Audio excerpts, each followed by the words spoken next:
Asbestos, industrial-strength glue and paint stripper. You can find it all and worse dumped in the so-called triangle of death between Naples and Caserta in southern Italy.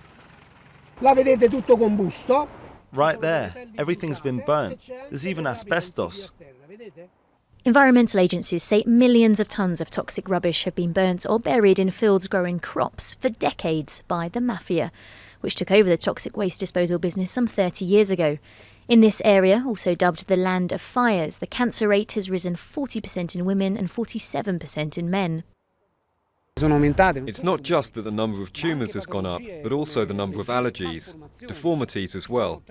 I have 3 patients who have had to have abortions, young women. The fetuses were seriously deformed.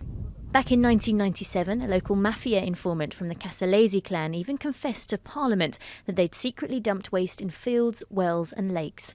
But 16 years later, little has been done, and a number of mothers feel they are paying the price. They've all lost a child to cancer and say the toxic rubbish is to blame. No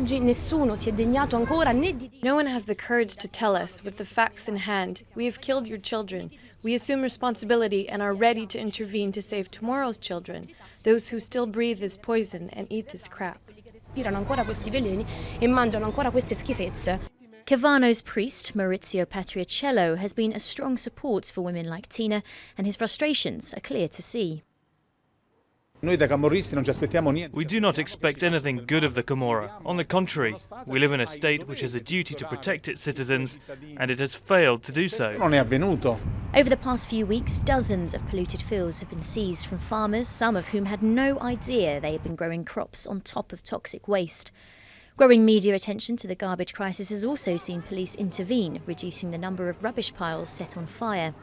But locals fear that despite the crackdown, the mafia will simply find a way to stay in business, possibly by launching into a new sector, the lucrative clean-up business.